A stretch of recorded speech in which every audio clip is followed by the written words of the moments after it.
Welcome to the I Work For Him podcast. I'm Michael Miracle, producer of the I Work For Him radio program, the voice of the faith and work movement. Our mission is to transform the workplace of every Christian into a mission field. What does that look like in your workplace? Let's find out right now. You've tuned into I Work For Him, the mouthpiece for the faith and work movement. We're your hosts, Jim and Martha Brangenberg. Thanks for joining us today.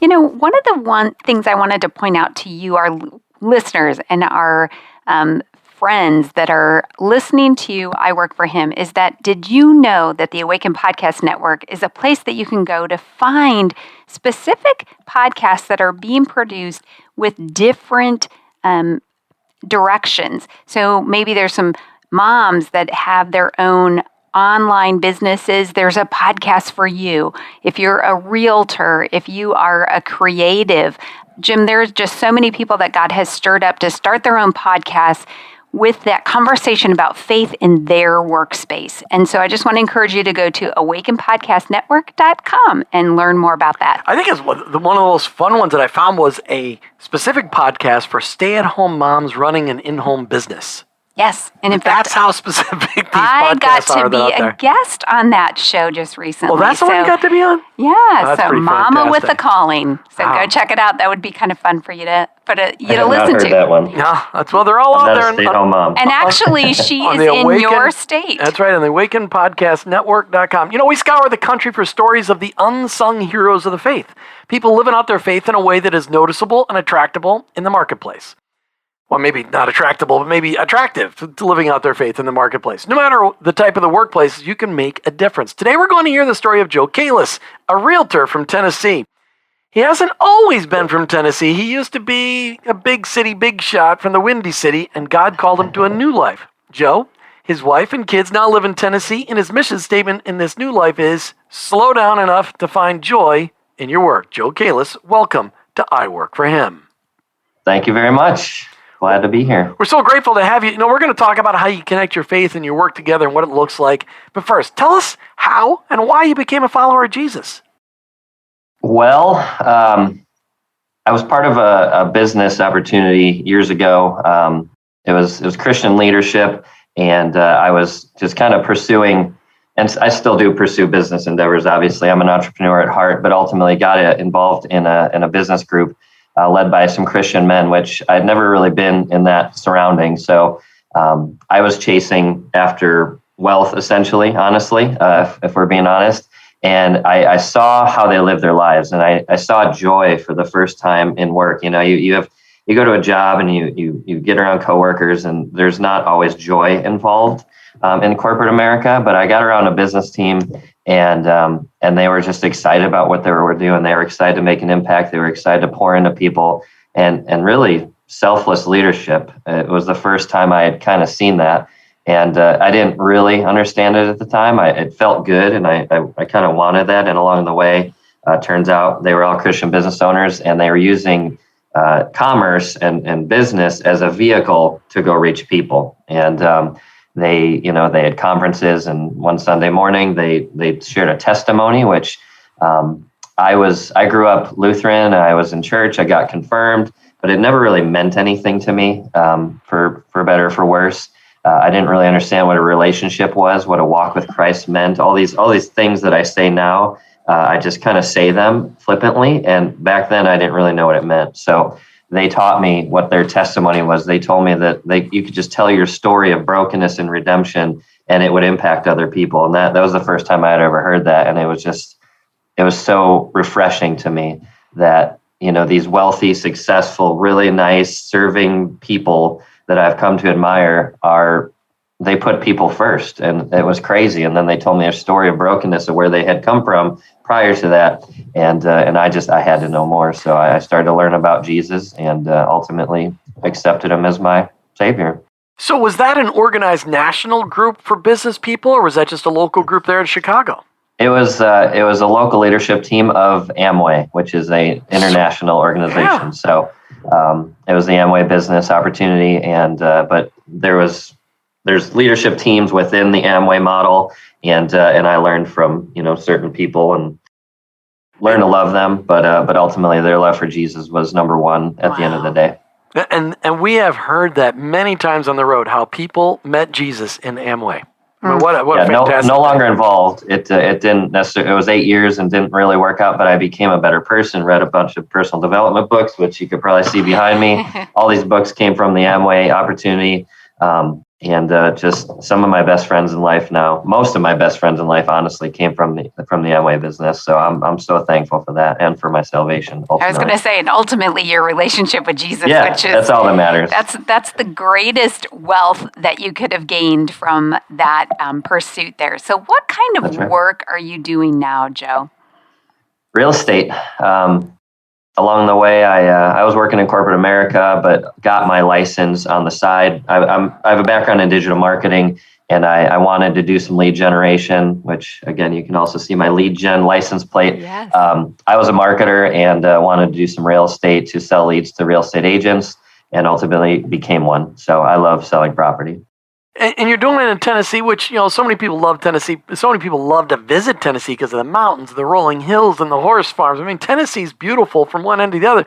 You got the phenomenal barbecue in Memphis, and it leaks out. That phenomenal barbecue leaks out across the entire state. It's unbelievable. Joe, as a realtor, you come in contact with tons and tons of people. How does your work get impacted by your decision to follow Jesus?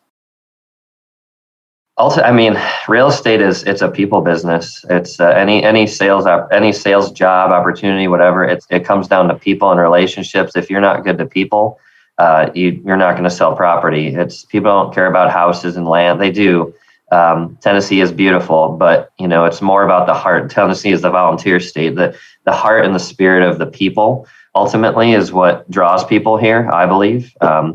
I think it's God's country. People joke about that, but it's true. And if I'm not putting the desires and the needs of my clients first before my desire for commission, which is a challenge. I'm not saying I got it, figured out. I do pursue the commissions and the job aspect of it, but ultimately it's my responsibility to flip that script, to know what the needs of these families are, to know that they want to come and homeschool, so they want to be around farms where they can pet horses.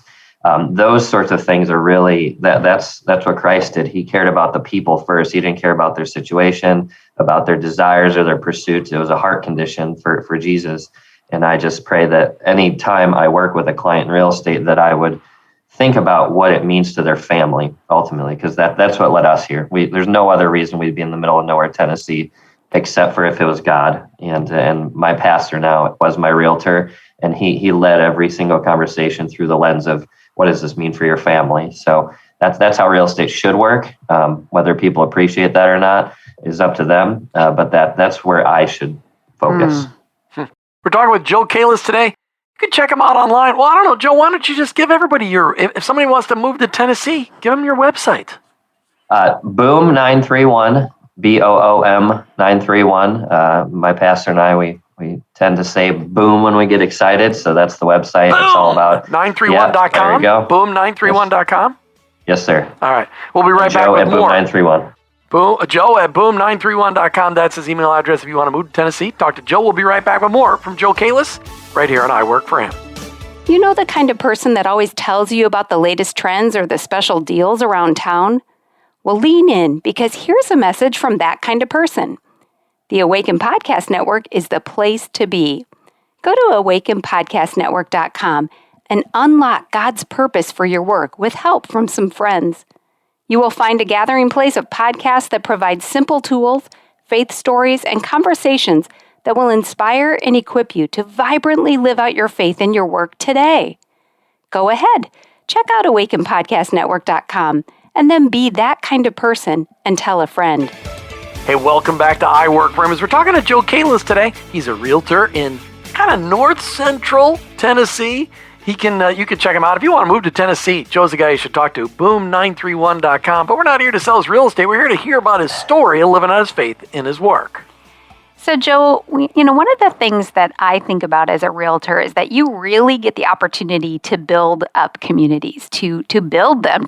You make a lot of the influence of where people land. So how does your community that you are now in benefit from living out your faith in the work that you're doing as a realtor? Well, I mean, a community is made of good people, and I would hope that we attract good people. We got people calling from all over the country.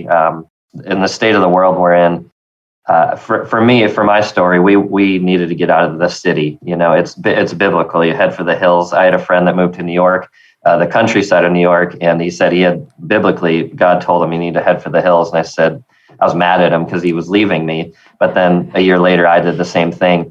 And I think that people come here because they know that it's the cliche is it's the Bible Belt and it's Southern hospitality, but that can't be that's so true. People are so nice here. I moved here because the spirit of the people, the community that I had been introduced to right when I came here. So for me in real estate, it's about promoting. It's just my testimony. I ended up in Middle Tennessee.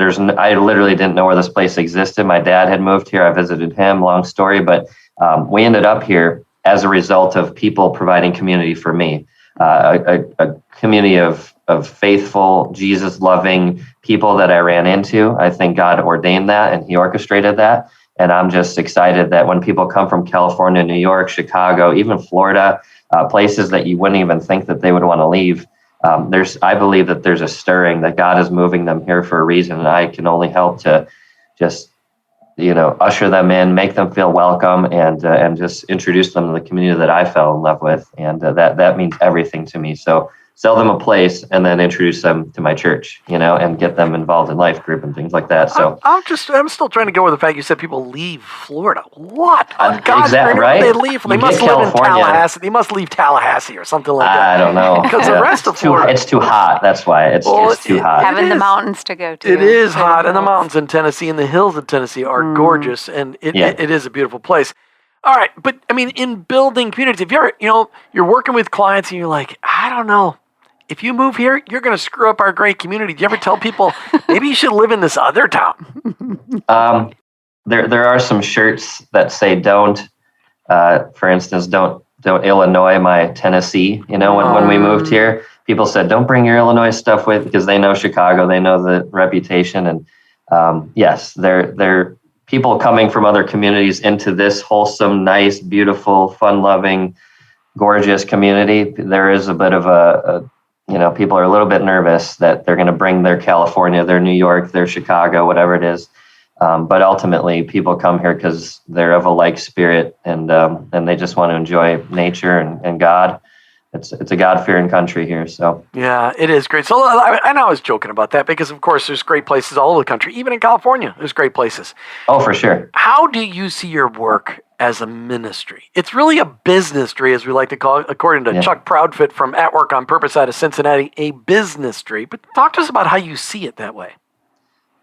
Yeah, I mean, one of my challenges as a Christian in my walk, locally at least, is that I mostly hang out with Christians. I hang out with people from my church, so it takes proactive. You have to be very proactive to get outside of your own world to find people that are hurting. I mean, there's people that are hurting in my own church, and I would like to be there for them as well. But having the opportunity for people from all over the country having a desire to come here, they're bringing a different story, a different perspective. My perspective as a Yankee, they make fun of me for being a Northerner. My perspective and my take on life is so much different than them. So they can learn from me. I am certainly learning from them. And that's the case, whether it's Washington, whether it's any state in the whole country. I love the fact that there's different sorts of backgrounds, and that we can take our strengths and weaknesses and just all become better as a result of that perspective, just getting outside of our own little world and ushering the people in the name of Jesus. Such fun. Yeah, really. So, I love to hear a good story. So do you have a story where your faith really impacted either a buyer or a seller or some part of the transaction that you could share with us to kind of bring us into the world you're living in? I have a story that isn't, it's my business partner, my pastor, as a matter of fact. So your pastor is your business partner? Yeah. People need to understand. So, no, that's a great story. I mean, I just want to make sure people understand. So the guy that preaches at your church on Sunday is also your business partner on Monday. Correct. So he's learning how to live out his faith and put his faith into action every day from the pulpit. Oh, yeah. And I'm learning from him big time. That's awesome. Yeah, so I'm going to borrow one of his stories, but it's recent and relevant and amazing. He got a message on Facebook from a friend of his wife. They went to school together that they wanted to sell their house, and he was excited. It's an opportunity to list a house. That's what we all strive for in real estate. So he goes and does the listing appointment, and he says, "So, well, this looks good. This will sell quick. What are you going to do after this?" And they said, "Honestly, once we sell, we're going to go our own ways. This isn't working out. Our marriage is not working out. We're gonna separate." And he said, "Well, okay, thank you for telling me that, but I can't. You're gonna have to find someone else to sell your house. I can't do it. I love you guys, and this house is great." But he basically walked away from a listing, and in that moment, it clicked something for that couple, and they sat for 2 more hours after that and talked about life and their marriage and how they had gotten there. And they got plugged into the church. Ultimately, they're not selling their house anymore. And this was just a little bit ago. They're in our life group, and they're so on fire for Christ. They had never met a community of people like us. And I'm not saying our church is, the best in the world, but we have an amazing thing going on where we are. And it turned from a business transaction where he was going to list a house, where he really tried to understand the needs of his customer and say, "What are you doing after this? Can I help you guys find a place?" And they said, "Well, we're going to need 2 places. We're splitting." And he said, "I can't condone that. Let's talk about that, though." And then he turned into a pastor. So he switched from a realtor into a pastor, turned down a couple $1,000s in commission, but gained some people for the kingdom that have a new breath of life in Christ now. And that's really that conversation about kingdom commerce, where it may not make sense in the world's eyes, but it is amazing the growth and the richness that can come from being true to the relationship part of it. Joe, I love that story. And so often, really what your pastor did was, your pastor business partner in your business tree, he did what was best in the best interest of those people, which is what all business people should do at all times, no matter what they sell. Just fantastic. All right, we're talking today with Joe Kallis. Check him out online if you want to buy some real estate in Tennessee and you want to deal with somebody who loves Jesus and wants to build a community that loves Jesus right there in North Central Tennessee. Boom931.com. You can check him out there. We'll be right back with more on I Work for Him. Want to build a profitable side hustle that impacts people with truth and healing in themselves and their leadership? Then look at becoming a certified leadership coach with Giant. Giant has been in the leadership space for over 13 years and has over 500 coaches in over 127 countries. Their coaches are being hired by Fortune 500 companies and organizations like I Work for Him. Jim and I took the Giant Sherpa training under one of these great coaches to become leaders worth following. Giant gives you everything you need to start your own coaching business from scratch, like hands-on training from top-level coaches, access to an all-in-one online platform to run your entire coaching business, and you get to join a thriving community of coaches around the world. To get started, Giant is hosting a coaching business workshop to help you learn how to build a successful coaching business. This workshop is 100% free, and you can reserve your spot by going to giant.tv/I Work for Him. If you're ready to impact people and get paid to do it, go to giant.tv/I Work for Him. That's giant.tv/I Work for Him. Hey, welcome back to I Work for Him as we're talking with Joe Kallis. He's a realtor in North Central Tennessee. He's, like he says, he's equidistant between Nashville, Chattanooga, and Knoxville, really in the center of God's country, some of the most beautiful real estate in the country, a great place to go on vacation. There are Airbnb places and VRBO places all over the place. Martha and I have met all of our kids from all over the country in Knoxville, Pigeon Forge many times, and we love to travel through Tennessee. So Joe's goal would be to get people there on vacation so they fall in love with it, and then make a simple email to Joe at Boom931. And one day, Joe is going to help us find the perfect place for an executive marriage retreat center for all of you business owners and leaders across the country and pastors who are executives who could use a place to retreat for your marriage. All right, Joe, you made a move from the big city, the windy city, known not only for its politics, but for its incredible weather in the wintertime, to the mountains of Tennessee, where when the wind blows, nobody knows because down at the ground you don't feel it because the trees are so tall and beautiful and the evergreens make phenomenal sounds. That was very poetic. I love the sound of the wind through an evergreen tree in the wintertime. Any regrets, Joe? No, I was just back home, and I keep saying that. I was back in Chicago this past week, and I don't know if it's good or bad, but no, I didn't miss it. I miss friends, and I went to see Chicago White Sox game. I'm a big Chicago sports fan. That's all I miss, but I don't regret anything. I'm born and raised Chicago. Just turned 40 years old a couple months ago, and all I've ever known is to go chase the American dream, work, make money, whatever. And I had some level of success in the marketing world, got caught up, got the opportunity and the blessing to hang out with multimillionaires, learn a lot. I'm friends with some really successful people, but I just got caught up in it. The vertical alignment of God, family, business, it was all messed up for me. And I was just chasing the work aspect way too much. And I don't have it figured out yet, but I knew I needed, in my spirit, before we ever thought of moving, I knew I needed to slow down. I needed to stop chasing the pursuit of wealth, and that's just kind of how big cities go. It's you got to keep up with the Joneses, and whether you admit it or not, that's kind of how it works.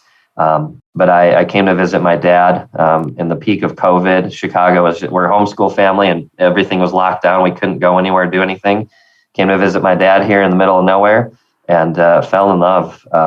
It was just I can't even really explain it. It's if you know how the Spirit works, it was a God thing. It was a Spirit was moving in us, and we extended our 1 week stay to 2 weeks because the pace of life and the gratitude that people have here, and you see people who have nothing and they're still more excited about life than I am, and it's that I caught on to. I learned that I had to slow down to speed up in life to focus on God. Wait a minute. You had to slow down in order to speed up. Say it again. I mean, yeah, that slow down to speed up is a cliche sort of business thing, but spiritually, I knew I needed to. I was caught up in the wrong things. I was thinking about and again, this is still a journey for me. I'm still working on it. You're not perfect. We figured that out already. Can't take the city out of the boy, so I'm a hard charger. I'm an entrepreneur. I'm always going. So is my pastor, but it's a shift now where I'm working hard because I want to build community and introduce people to my church family. And that's ultimately, and by the way, I sell real estate to fund that. That's how it needs to be. That's so awesome. And when you said, I don't know whether it's good or bad, but I don't have any regrets. When it's a heart decision where God has led you to a decision, there's solidity in that. Solidity? I don't know if that's the word, but, it's a solid moving forward. And so even though you miss your friends or those sports, that is an opportunity to say, no, I know that God drew me here. So what is something, and I have a feeling it's around the same conversation, that you would go back and tell your younger you? Now, you just reached 40, so you're not that old, but it's, that's a momentous point in life. What would you tell your younger you? Keep focus on what's important, and for me, God's important. As a kid coming up in the work world, I didn't really have I didn't at all have a relationship with Christ. So if I were to tell anyone coming into the workforce now, put God first, because ultimately He will provide, whether you believe that or understand that or not. As a young kid, I wouldn't have understood that. I was a bit of a rebel. I was in the music scene, and it's very rebellious in the music scene in general, and the chase of everything. I would just say, focus on your Creator who wants good things for you, whether you understand that or not. And just once you submit to God's will, everything else will be taken care of. And that's a daily affirmation for me, that I have to remind myself that I can figure out all the tasks I have to do every day. But ultimately, if I just focus on Him and ask Him for a blessing, He knows the desires of my heart. And I truly believe that. And I have to actually live that. So if you just focus on slowing down enough to let God talk to you and let God lead you, everything else will fall in place. Joe Kallis, thanks for being on I Work For Him today. Check out Joe online, boom931.com. Thanks, Joe. Thank you. And here's wishing you a tender Tennessee Christmas, in Amy Grant's words. You've been listening to I Work For Him with your hosts, Jim and Martha Brangenberg. We're Christ followers. Our workplace, it's our mission field, but ultimately, I work for Him. Did you know that God has a calling on your life? It's true. He's called you to bring Jesus to the world. For some, that may look like a pulpit or a foreign mission field, but for most of us, it looks like a construction site, a cubicle, a hospital, or a classroom. Wherever it is that you work, live, volunteer, and invest, that is your mission field. To learn more about integrating your faith into your work and retirement, check out our books, I Work for Him, She Works for Him, and I Retire for Him by going to iworkforhim.com/bookstore. Thank you for listening to the I Work for Him podcast with your hosts, Jim and Martha Brangenberg. Please visit iworkforhim.com to learn more about connecting your faith and work, to join the I Work for Him Nation, or subscribe to our weekly blog. You can also follow us on social media at I Work for Him to stay up to date and meet our guests. If today's message spoke to you, please subscribe, rate, and review the show on your favorite podcast platform. Your review will launch more workplace missionaries across America. That's at I Work for Him and online iworkforhim.com. I work the number 4 him.com.